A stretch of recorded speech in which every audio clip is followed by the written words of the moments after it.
Добри дојде во студио за моите гости Радмила Чекеринска, заменик председател на СДСМ, професорот Горан Јанев од Институтот за социолошко правно-политички науки, истражувања. И член на Солидарност, всушност, да, повикани сте и како професор, но и како член на Солидарност. И токму и за тоа говориме, за меѓу другите теми се разбира, инволвираност, вклученоста на невладините, на невладиниот сектор. Но, ајде, заради тоа што некои сметаат дека ова е историски ден, опозицијата конечно влегува во парламентот, кои се методите на действување, која е стратегијата?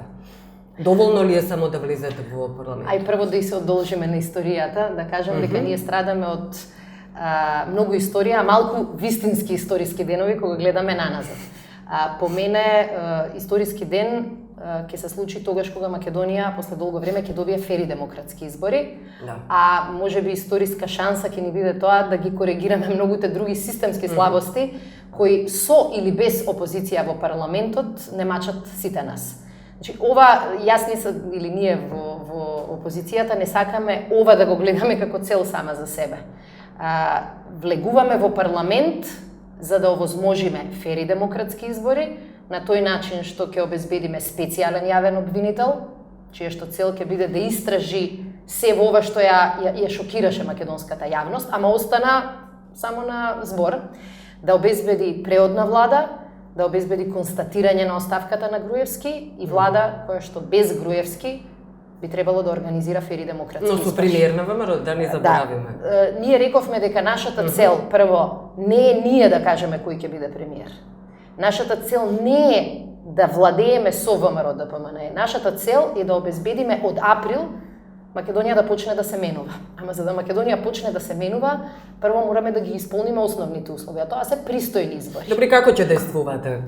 Нашата цел ќе биде да се концентрираме на оние теми, прво кои што обезбедуваат фери демократски избори, оние теми кои што ќе ги подобрат состојбите во делот на владење на правото. Не сме, да не бидеме наивни, имаме 4 месеци работа.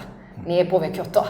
Значи, основните предуслови. И трето, ќе работиме и ќе би притискаме владата многу на теми кои што сметаме дека реално создаваат проблеми во Македонија. Уште веднаш, значи практично од утре, нашата пратеничка група ќе излезе со една серија закони и тоа ќе го повторуваме. Практично ќе се трудиме да се види дека овој период не е период само задолжен за имплементација на договорот од Пржино. Знаете колку живот има надвор од договорот за Пржино, многу. Што се случува? Го укина законот за хонорарците. А што се случи со хонорарците кои го почитуваа законот и плаќаа придонеси? Нит добија осигурување здравствено и пензиско, а парите им отидоа.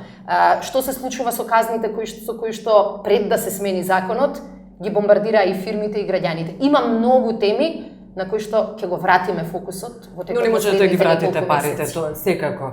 Видете, ако се усвои законот, измрцварен, празен, буквално така да и вие сте свесни, говорите постојано за тоа, така да има шанси. Согласно ребалансот, владата го зголеми буџетот. Да. Ако има нови пари за панорамско тркало, мора да има нови пари и за оние кои што го полнат буџетот. Да. И третата работа која што сакам да ја кажам во тек на неделата, тоа ќе го образложиме, на кој начин ние мислиме дека може парламентот да се отвори малку повеќе кон граѓанските организации и невладиниот свет. Да. Ајде околу. Македонскиот парламент е еден од најзатворените парламенти дури и во регионот. Добро. Да видиме. Тоа ќе биде една од темите која што најверојатно во петок ќе го образложиме нашиот став. Да. Кој е вашиот став, еве? И дел од невладините и Солидарност беа прилично критични кон СДСМ, особено на разни теми околу владата, дали да биде таа влада партиска или можеби да биде техничка. Платформата на Заев која, односно денот на протестите, говорот кој го одржа премногу бил партиски. Имавте многу куп забелешки и токму заради тоа и се разидовте, што предизвикува дел од јавноста и критики, заради тоа што разединети, а не обединети не можете, како велите, сакате сите, целата опозиција да го срушите режимот, но си вртите еден на друг грб. Не е тоа вртење на грб. Добро. Значи, простор за делување по општеството е многу широка платформа, да кажеме, за делување политичко. Левичарското движење Солидарност е политичко движење со самото име. Со претензии да биде и партиско. Претензии не би рекол, има идеи за... Има најави. Има Како размислувања околу тоа е процес, ќе видиме како ќе се одвива и како ќе заврши, значи тоа е навистина во тек. Времето стиска, се разбира, април, ако уште размислуваш до април, е доцнано, ќе видиме, тоа е во тек, активно се работи на тоа. Но сакам да појаснам историскиот, се вратим назад, не во толку голема историска димензија, малку по-непосредно, по-неодамна. За време на протестите, значи, Солидарност се реши да се жртвува себе си, може да се конфронтира со другиот дел од граѓанското општество, тоа што е по-профилирано, поистакнато, и да остане во онаа неформална група протестира, која што беше асемблеја, збир на граѓани кои што не сакаат, не веруваат дури ни на невладините организации. Значи, со колега мој Стеф Јансен, антрополог кој што работи во Босна, тој беше присутен за време на пленумите и активен во пленумите во Сараево. Се сретнавме летоска на една конференција во Загреб и тој ми кажа, вика, многу често го слушнав следново. Јас сум тој и тој, не сум член на ниедна политичка партија и на ниедна невладина организација. Сега да ви кажам, јас ќе да ви кажам. Значи, таа граѓанска позиција требаше да биде зачувана на некој начин. Влезот на сформирањето на граѓаните за Македонија како коалиција широка која што ќе се бори против Никола Груевски, нормално дека никој нема против било каков облик на действување против ова што го имаме како што се воспоставува како авторитарен режим. Но лош печаток, лоша горчина во устата остава кога едни во јавноста, кај дел од јавноста, не говорам за мој впечаток. На дел од јавноста верувам дека оставите кога се дистанцирате едни од други, кога се критикувате, што се разбира секоја критика е добре дојдена, но не изгледа добро. Види, можеби за јас реков, ние се жртвувавме како политичко движење Солидарност во тој смисол од вакви негативни констернации, но се решивме да отидеме да останеме со граѓаните кои што не сакаат ниту едно ниту друго, ниту СДСМ, ниту невладини, ниту во. И како тие граѓани, тие што не сакаат да гласаат без разлика за која партија, не сакаат да се делно, како ќе гласаат, тоа е прашањето, како мислат, за кого мислат да гласаат. Зависи што ќе биде понудено на маса, значи еден аспект е да се освен оно што го кажавте, историски ќе биде кога ќе возможиме демократски избори. Тоа не е доволно по себе. Ние ќе биде историски ден кога Македонија ќе има опција која што не ќе биде која што ќе овозможи вклучување активно на граѓанството и после изборите. На кој начин? Заради тоа што Ева Шеќеринска веќе спомена вклучување на граѓанскиот сектор.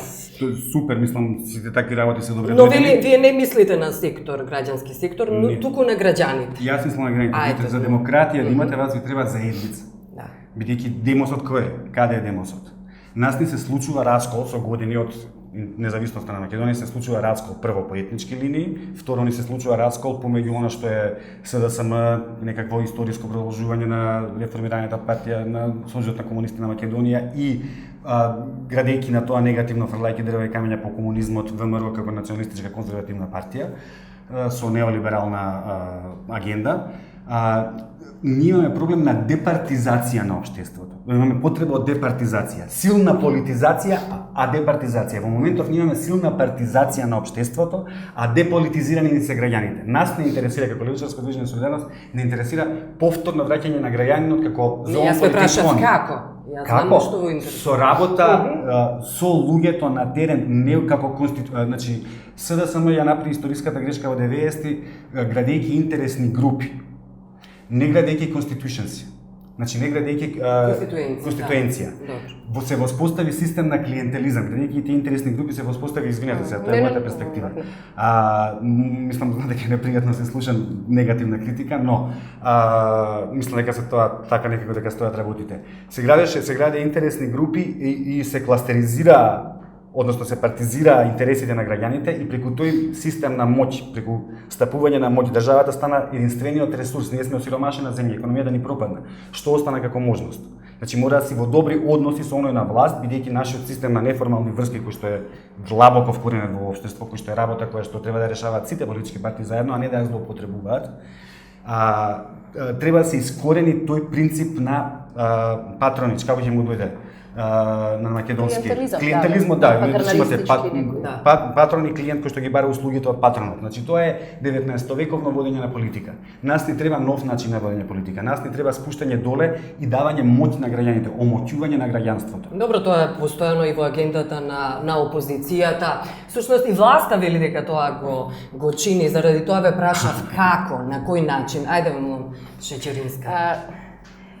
Често пати ја повторуваме реченицата не за да им досади на граѓаните, туку стварно пораката да стигне до сите е дека целта на промените во Македонија не треба да биде СДСМ да ја замени ВМРО ДПМН.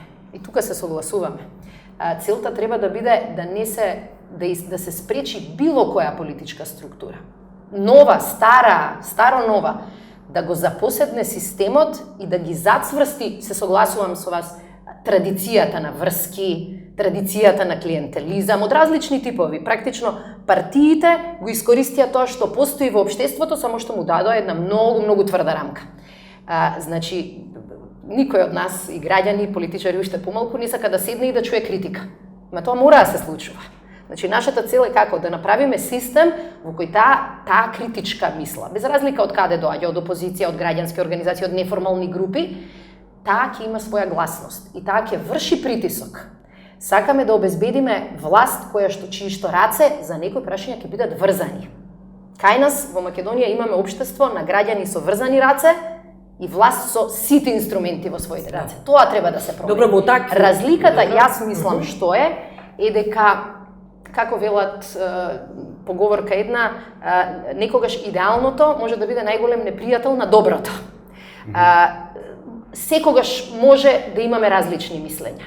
Меѓутоа, во одредени ситуации, стварно мора прва цел да ни биде дајте да го ослободиме системот, а ослободувајќи го системот, ослободувајќи државата, ослободувајќи граѓаните, да спречиме нов Груевски. Во тоа се согласуваме. Јас мислам дека тука со сите разлики кои што сме ги имале со солидарност или со некои други кои што со право се критични кон нас за многу прашања, за некои прашања нема да се согласиме, ма таа е Македонија што сакаме да ја поттикнеме, Македонија во која седнуваме и на медиуми дебатираме околу тоа. Токаш зошто излезе СДСМ или пак граѓанските организации, невладините, објасна, солидарност не беше од граѓаните за Македонија. Значи, тоа може да остане недоволно објаснето. Да. Солидарност не беше дел, како што испомна професорот, не беше дел од граѓаните за Македонија. Меѓутоа и ние одлуката да не бидеме дел од таа коалиција, од како почна веќе сега нашето враќање во парламент, беше затоа што ние го чувме советот, коментарот, барањата на тие невладини организации. Тие рекоа, сега веќе имаме различни задачи кои мора да ги правиме. Вие како политичка партија мора таа битка да ја биете во парламентот, ние мора да ја биеме како невладини организации. Но, имате ли комуникација со тие?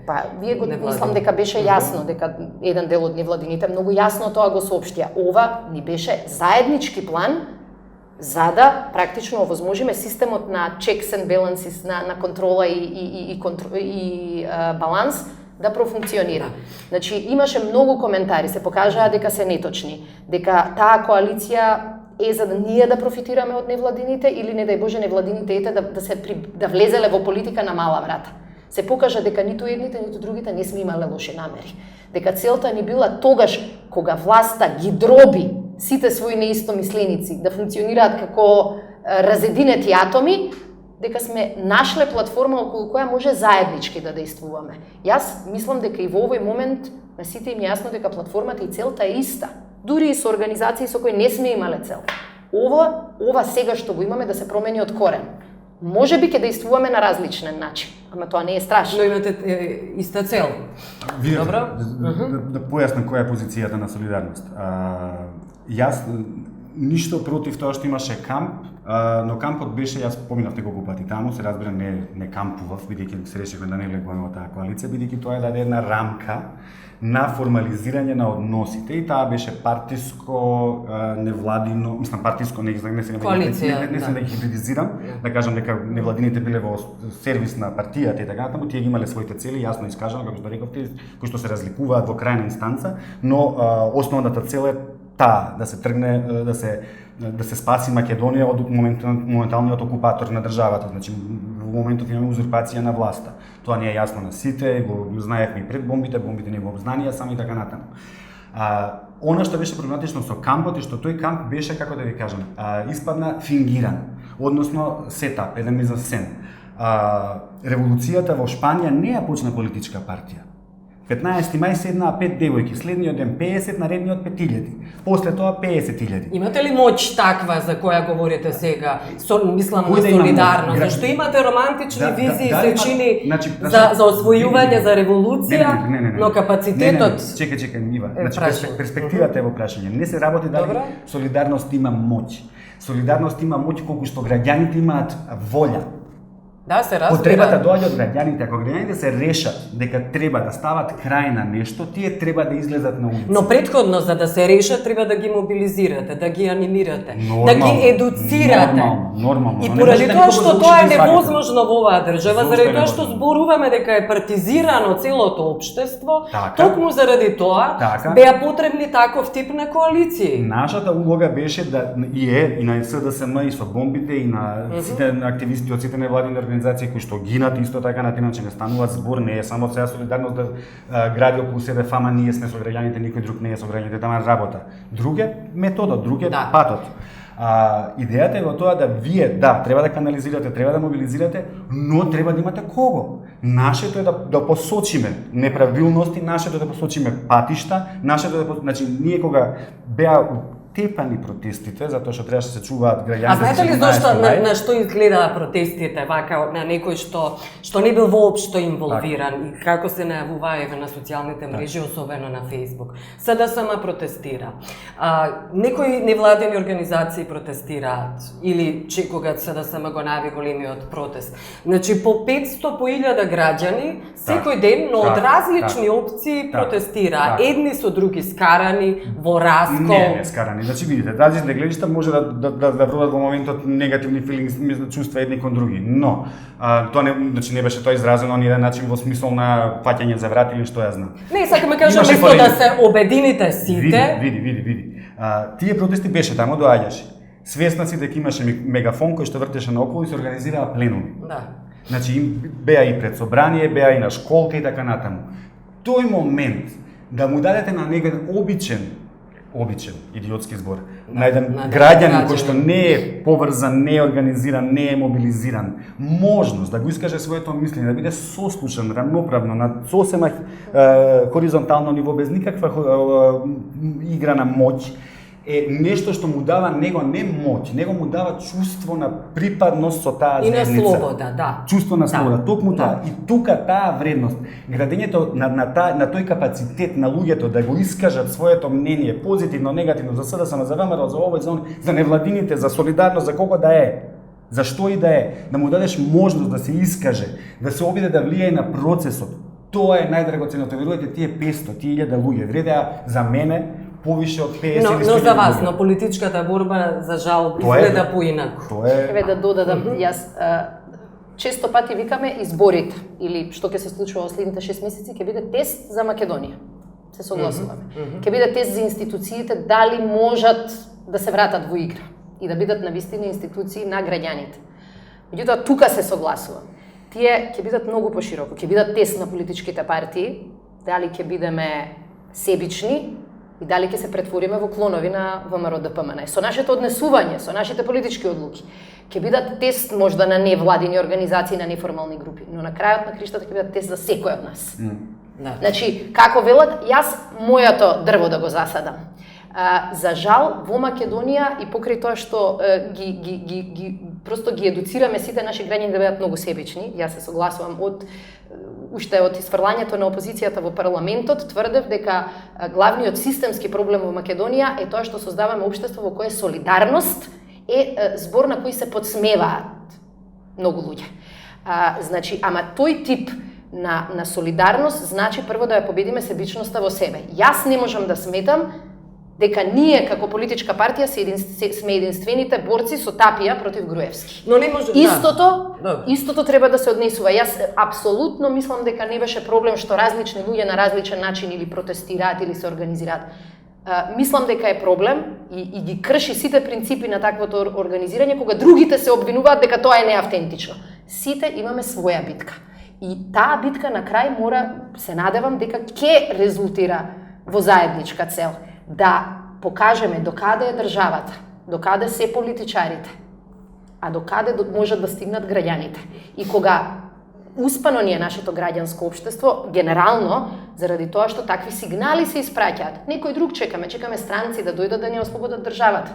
И јас највеќе се борам против тоа погрешно гледање. Ајде околу сега чекаме албанците чекаат македонците да ги ослободат, македонците албанците да ги ослободат. Тоа е наша заедничка задача. Кога говорите дека солидарноста се употребува во подсмевлив, пежоративен смисол, вие не можете да сметате на солидарност и двајцата говорите цело време дека се работи за власт која е вмрежена во сите пори во општеството, говориме за клиентелизам, за притисоци, уцени. Сега да бидеме попрецизни. Во ваква констелација на односи, како сметате дека специјалниот јавен обвинител со надежда дека ќе биде избран, сепак како би работел? Се говори, дури има идеи за специјален суд, заради тоа што знаеме улогата на судството, нивната покорност кон власта. Јас се согласувам дека специјалниот јавен обвинител е една од, како да кажам, клучните фигури, темелите да, за да почнеме да го менуваме системот. Да. Ако во оваа држава политичарите, влијателните луѓе, не мора да се тоа само политичари, луѓе во бизнисот, луѓе на позиции кои што се моćни, да. Ако тие чувствуваат дека се недопирливи, ќе се однесуваат вака како што чувме во бомбите.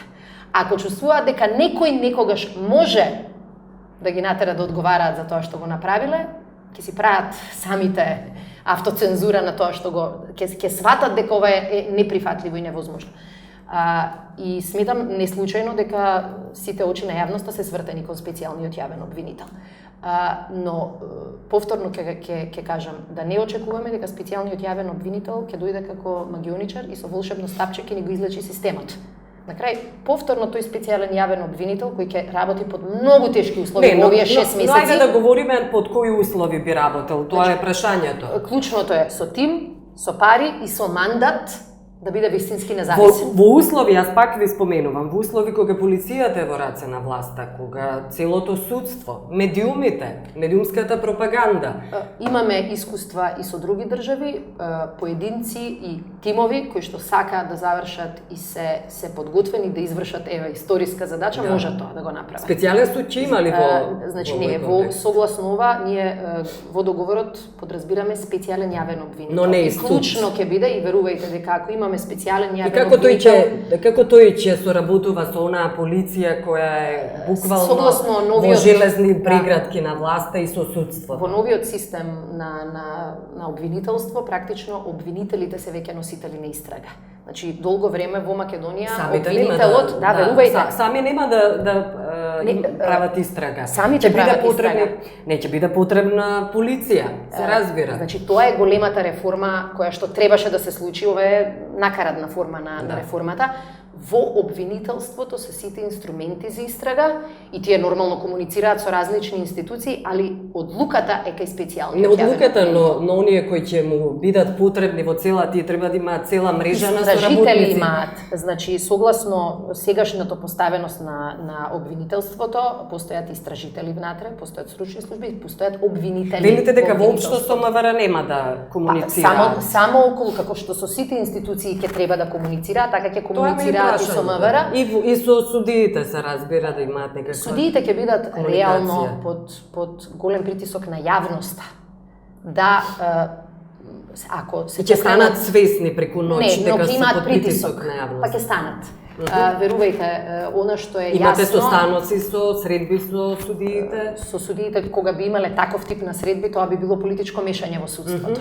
Меѓутоа, покренувањето на истраги против некои функционери ќе биде сериозен настан во Македонија, кој што ќе го следа и македонската и меѓународната јавност. Се да сама тврди дека Груевски до изборите ќе биде процесуиран. Не, ние не можеме тоа да тврдиме, ќе се претвориме стварно во Груевски. Неколку пати е споменато тоа. Она што е битно е дека мора да има истрага и за сите случаи кои што го тангира Груевски. Да. И тој тип на истрага значи истрага на тоа че е оној фамозен плац наводно поради кој што се ора цела планина. Како е возможно еден ден пред битни настани да се менува собственоста на офшор компаниите и наеднаш да преминуваат во собственост на друга фирма. Добро, сето тоа треба да се истражува. Има простор за истрага и кое што самата истрага веќе ќе покаже дека никој не смее да биде недопирлив. Секој судија носи одлука сам за себе. Утре носи одговорност за одлуките кои што ги донел.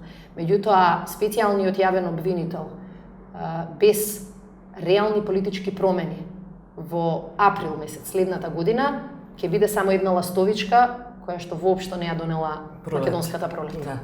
Ајде.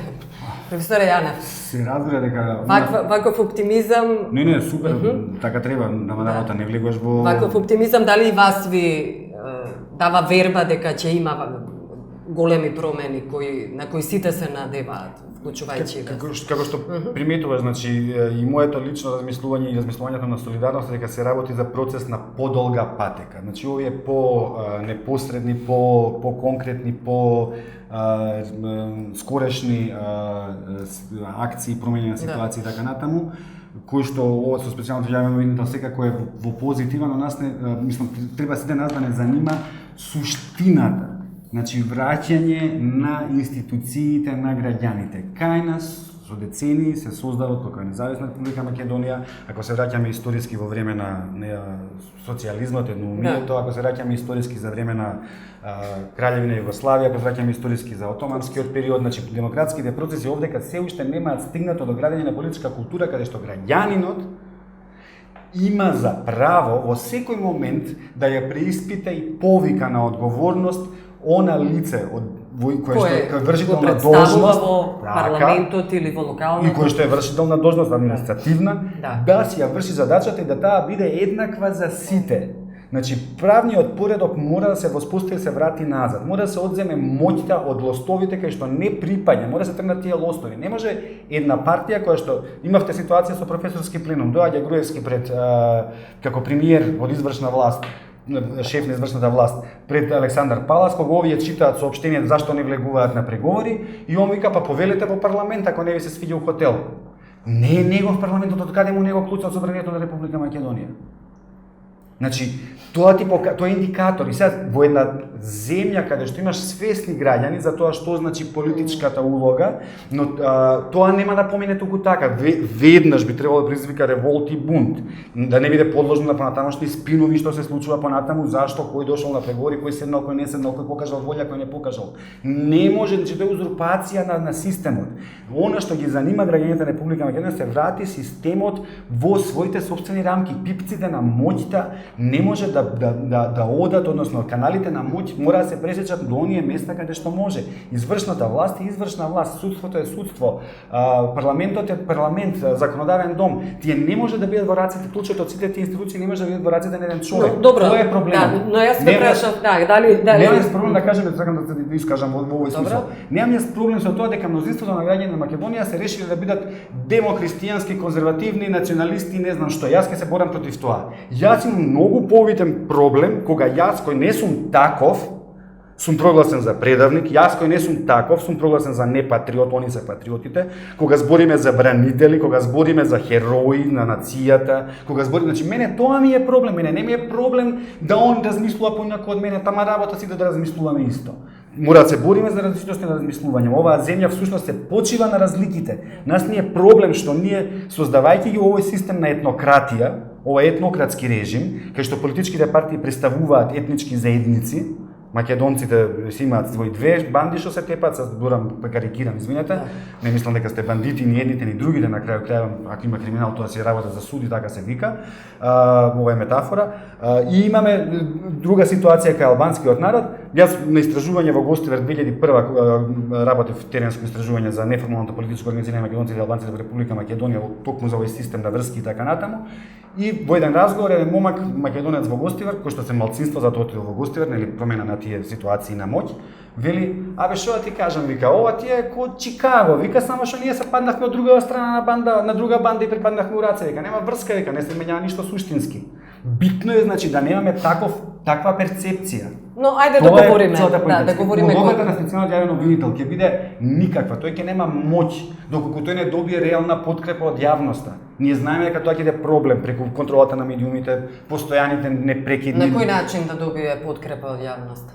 Па видете сега да им цртаме полека, не знам, да пуштаме филмчиња за Фалконе, за оние ликови. За тоа е лоша асоциација, иако никој не се убивани низ историјата. Од Романија. Романија има стварно има примери. Хрватска. Може еден од примерите не случајно кој што го кажувавме и во преговорите, ако не можеме да најдеме заедничка точка околу кандидат, еве да се договориме ќе земеме странец, ете, комплетно ослободен од сите наши партиски игри, доживеан како понезависен, ако можеше власта незаконски на толку луѓе отпустец да им даде државјанство, ќе му дадеме државјанство. Но како ќе се борите со против, односно обструкциите кои се веќе реална Ај да се вратиме назад во историја и да видиме дали било каков процес на ослободување, не е тоа само ослободување од окупатор, ослободување на некакви пранги, дали се случил преку ноќ. Не се разбира, но јас ме прашувам на кој начин тоа ќе го правите. Една по една институција да ја, како да ја кажам, да ја ослободиме, охрабриме и да ја замислете да функционира системот на специјален јавен обвинител. Еве, да бидеме оптимисти. Јас претходно не бев оптимист, кажав кои се обврските. Ама ако бидеме оптимисти, зарем нас ни треба еден добар специјален јавен обвинител кој само ќе ги истражува бомбите? Па не се бомбите целиот наш живот. Нас ни треба јавен обвинител кој што ќе се однесува така. Значи, системската задача наша ќе биде, ако и тоа функционира, како тој позитивен вирус да го прошириме низ остатокот на правосудството. Нема да биде лесно но, знаете, во Македонија малку сме утепани од долго време губење на тлото на институциите. И луѓето и многу имаат изгубено верба. И позитивни примери, ако ги има, ќе треба да ги искористиме да кажеме, луѓе, не е ова научна фантастика, може суд да суди согласно законот, ама треба да му се даде шанс. Добро, но како да се уверат тие судии, судиите или дел од полициската администрација, луѓето кои работат во полиција, во судство, заради тоа што благодарение на оваа власт добиле се, тоа е нивниот живот, оваа власт добиле функции, дали судски или некои други, подобра плата, подобро скалило во општеството, зашто тие би служеле вас, односно би служеле на вистината, на демократијата, кога би можеле повторно да бидат слуги на власт. Билјана, битката не е само моментов за оние кои што се врзани во системот. Не, сега говориме за потешкотиите со кои се соочува опозицијата. Но тоа е бројчано лимитиран број. Ме разбираш, значи тоа е една категорија на граѓани кои што се врзани со уцена, со присила, со бенефити, со користење на услуги вон институционално и така натаму, кои што се должници можеби на таа партија. На нив веројатно мислам дека СДСМ не сања да таргетира нити граѓанскиот сектор, нити било кое движење политичко или било какво. Нити пак во разговори. Но од нив зависат овие процеси за кои говориме. Сега ќе дадам кус пример. Кога говориме за судството. Кус пример за процеси кои што се разбира, Македонија не може да се споредува ни со Британија ни со Америка, него ќе ви посочам на два примери на политичко ферментирање или на потреба од промена. Кога политиката ќе стане така закоравена, кога ќе се елитизира и така натаму. Мене ми е драго да чујам дека СДСМ е заситен од бомбите и заситен од бавењето со овој процес, мора да се Но ги најави за бомбите дека повторно ќе се вратат на сцена. Веројатно со цел се надевам. Доколку не биде избран. Се надевам искрено со цел да искочиме веќе од овој процес на меѓусебни обвинувања или покажувања кој е поисправен или поинеисправен. Туку враќање на суштинските прашања. Значи, една од моите замерки се ќе ми дозволиш, мора да направам мала дигресија, бидејќи ме буткаш натаму. Една од замерките е што бомбите не беа анализирани на тоа ниво. Што ова значи? Не видите го овој шо прави, да се смееме, без сарказам и иронија го кажам ова, како што не верам дека било со сарказам и иронија, бидејќи боли тоа што го слушавме, но не беа посочени аналитички кои се тие сегменти и аспекти на општественото делување кои што беа прекршени едно по едно како аспекти на функционирање на системот. Зошто е тоа штетно и болно? Очигледно имаме необучени граѓани да го прочитаат тоа сами по себе. Требаше тоа да го прави, јас мислам, се да се на тој начин требаше да ги пласира тие информации. Ова е проблем овдека заради тоа што треба да функционира вака и вака и имаме ситуација спротивна од тоа, слушнете. Не е важно. Го имаш сега во моментов внатре во Лабористичката партија после два последователни изборни процеси, нормално они после секои поразни избори скачаат со ново раководство. Сега во кампањата денови ќе биде валјда гласањето, Джереми Корбин се наметнува како најсилен кандидат. Значи полудеа Guardian, кој што е лабористички весник, полуде со, мислам, навистина се необјективни и нефер во критиката кон Джереми Корбин, бидејќи постојано има платформа за неговите критичари во смисол он е опасен, он е радикален. Човекот е радикален, има 500 одлуки спротивни на одлуките на Лабористичката партија во парламент, како одговорен на својот македонски другчи парламентарниот систем. Тој сега зборува на еден јазик, зборува за еден принцип на работа, не гласате за мене, гласате за себе. Значи, ви гарантирам дека нема да имате репрезентативна демократија, ќе имате партиципативна демократија. Овие работи не се добри, овие работи не сме вака се случуваат и заедно со вас ќе ги правиме така. И тој успева во недела дена да добие 20.000 нови гласачи, да добие уште 20.000 поддржувачи кои имаат право на глас. За недела дена неговите митинзи се преполни. Друг пример, Берни Сандерс, човек кој што искочи со список 18 го употреби изборот прво демократски социјалиста. Социјализам во Америка, црвена забава, тоа е стварно тоа е чудо. Тој искочи со тој термин и искочи со листа, искаше со конкретни листи. 18 директори на компании кои што го злоупотребуваат системот, живееме вели во олигархија. Тој има страшна поддршка, страшен замаец има неговото движење. Хилари Клинтон е во паника што да прави, како да сврти, го сврти моментот на себе, бидејќи сите го слушаат Берни полни конгресни. Сега ги читаат незините имејлови. Така. Значи има и нови имејлови. Зборот ми е, луѓето имаат потреба. Подемос не искочи од Подемос е артикулација на волјата на граѓаните. Сириза е артикулација на волјата на граѓаните. Која се распаѓа. Нека се распаѓа. Граѓаните тоа што го бараат нешто друго да видат. Колку може Сириза, колку има моќ, тоа е друга приказка. Значи тоа ми е зборот. Тој процес кај нас треба да започне со конкретна директна акција на терен. Со граѓаните. Ќе извините. Да бев СДСМ со таква организацијска моќ и капацитет, јас немаше да дозволам пендрек да се дигне на рефјуџи, на бегавец. Јас ќе бев таму како жив зид помеѓу тие луѓе и помеѓу инструментите на оваа власт. Значи, не сте на терен. Вие сте по сите села, по Слоештица, не знам каде, на Муавет. Во конкретни ситуации имате можност, имате одговорност како граѓани и како непретенденти, како луѓе што се борат за подобра Македонија, да искочите и да градите таа Македонија сега. Не е прашање утре, после април, што ќе се деси. Може нема да ги добиете изборите, што правиме, влагаме нов циклус на полошо владење на ВМРО или што ја знам. Значи, проблемот е да се вратат институциите, да се врати вербата на граѓаните дека можеме здружно да ги менуваме работите. Има принципи во кои што веруваме, идеологија човечка, хуманистичка, која што мора да ја браним. Многу е модерно и јас се согласувам и не е Македонија, модерно е да ги бараме решенијата надвор од постоечкиот систем. Супер. Многу е модерно и да се искритикуваат политичките партии затоа што, да бидеме искрени, во најголем дел ги заслужиле критиките. И значајно. Но многу е важно да забележиме дека многу од тие новини брзо прегоруваат. Заради тоа што добро звучат на почеток, меѓутоа не покажуваат одржливост.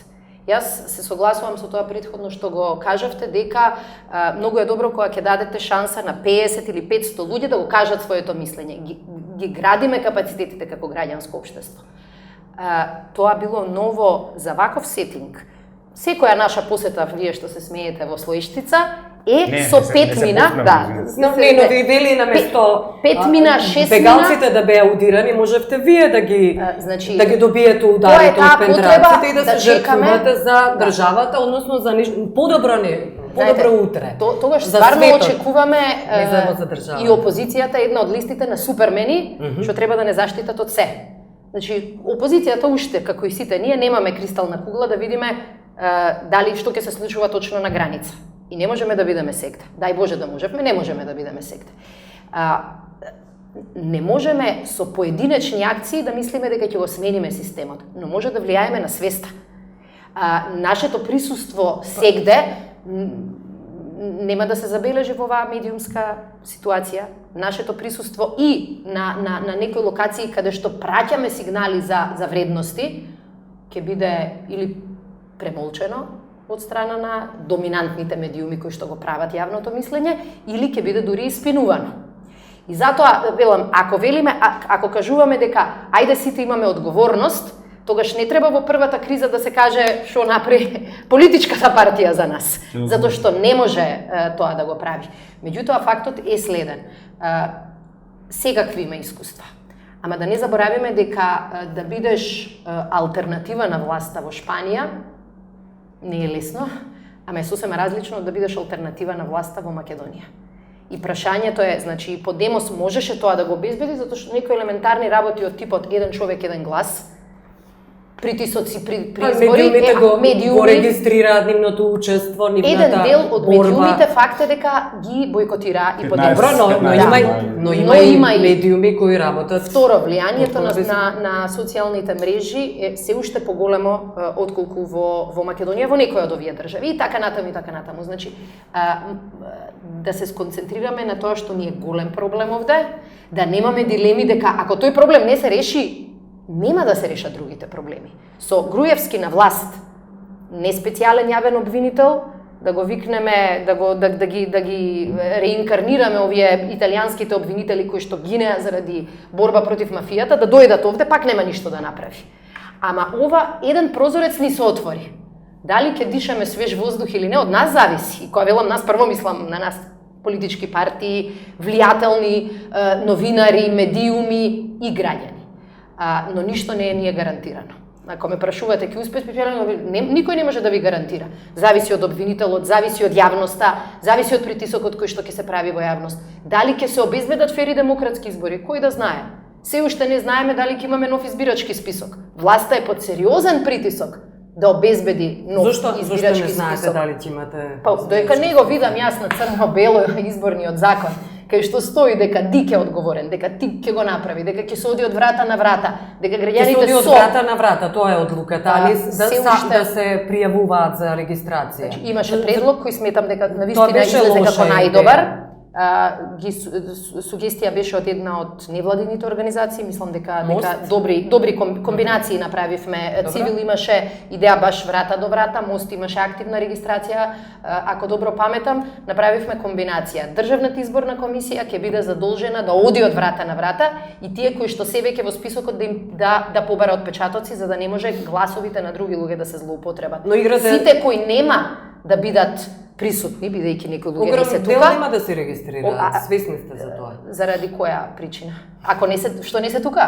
Сите ќе можат сами да се Постојано говорите дека граѓаните не се активни, не партиципираат, дека се имаме ние 500.000 но сте свесни гласачи. дека има апатија, дека постои цинизам кон политичките партии, заради тоа и не се дел и одбиваат да бидат дел од тие политички партии. И вие барате од нив да се само регистрираат. Не, значи зборуваме за друга работа. Едно е да се гласа на избори, а друго е да се регистрираш како гласач во државата. Своето право, па и обврска како граѓанин да не дозволиш да ти го злоупотреба твојот глас. Оти проблемот во Македонија... И не мислите дека постои група на граѓани која пак ќе речеме обесхрабрена, други се мрзеливи едноставно.